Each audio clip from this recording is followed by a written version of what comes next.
Honestly, I've been asked a surprising amount of times, what is Animal Crossing? With the new Animal Crossing installment, Animal Crossing New Horizons, coming out in March, many new people have begun to look into the game and have been baffled by its simple concept. Why would someone be so excited to play this game exactly? And I think it's the simplicity that allows it to have such a wide audience.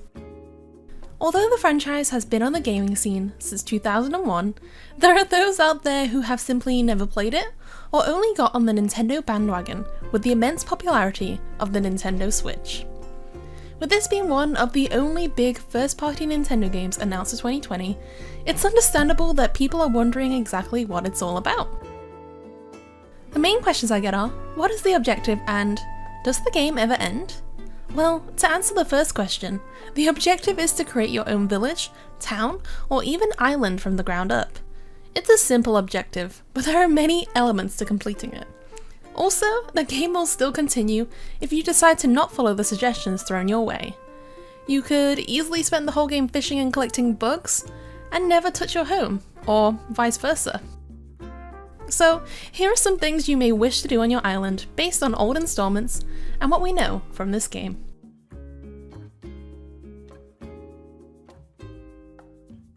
Typically, you begin with a small house, or sometimes a tent. Over time, you are asked to provide bells, which is the currency in this game, to upgrade your home and make it bigger. You can add rooms and make an elaborate mansion, or you could decide to keep it simple and never fully upgrade your house.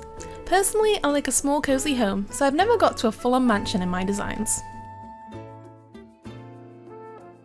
Collecting furniture is simple, but you can't simply buy everything from the get-go.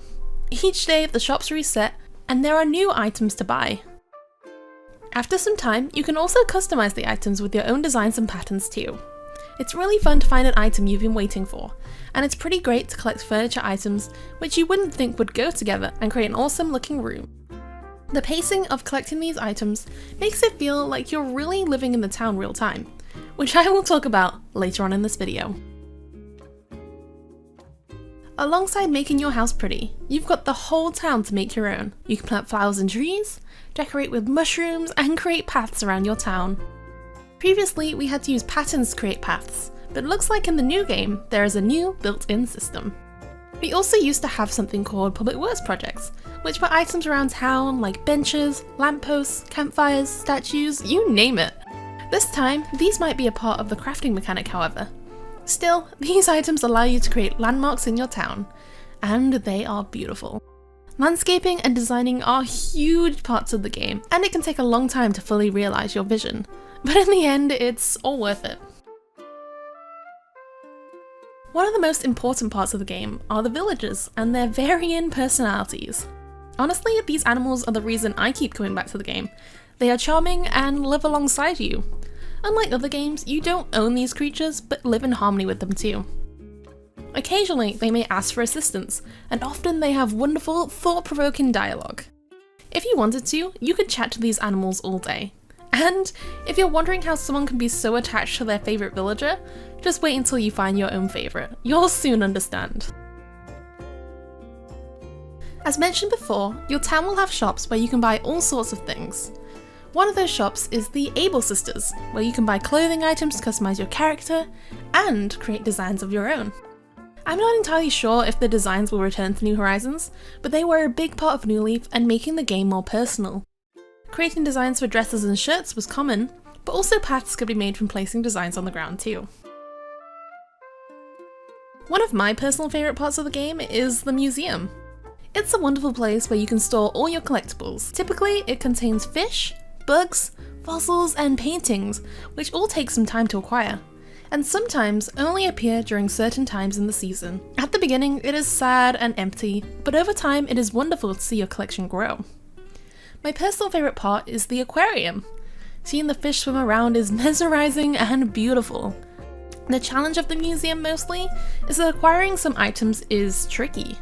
For example, in previous installments, to get paintings, you have to visit a very specific merchant on a certain day of the week, and guess which painting is real out of a bunch of fakes. And if everything we just talked about wasn't enough, Animal Crossing works on a real-time clock.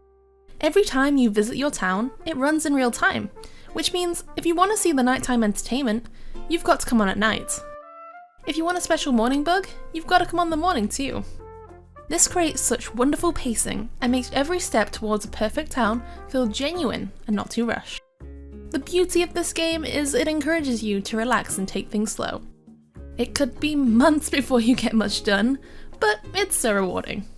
So, these are the basic concepts of the game, and they make up the main objectives. But there is so much to do in Animal Crossing, and every minute there is something new to discover. Who knows what Animal Crossing New Horizons may introduce to make island life more interesting? Going on to question number 2. Does the game ever end? Well, the game ends when you decide to put it down. Technically, you could continue to collect furniture, cycle through villages, and recreate your town time and time again, but really the objectives and endpoint are your own. A lot of people end when they've created the perfect town, but really there is no natural endpoint. You can just keep going until you decide enough is enough. However, it will certainly take a while to get to this point anyway. Really, the appeal of this game for me comes from its emulation of day-to-day life in a more peaceful, serene environment.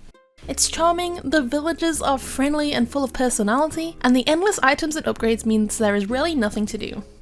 It's not an action-packed game, but so what? Simulation games have done well over the years because they create some escapism. Animal Crossing is no different from games like The Sims, for example.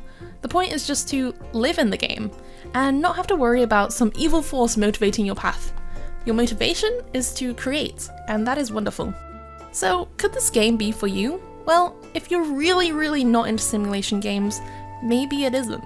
But it's so casual, I think it could appeal to pretty much everyone. The community is not full of one type of person. Young or old, man or woman, pro gamer or casual player, it's for everyone. I hope this video gave you an insight to one of my favourite franchises. It has a special place in my heart, so if you have any more questions, I'll be happy to answer them, so comment below. Subscribe to this channel for more Animal Crossing news, and check out my Twitch too, where I make loads more Nintendo content.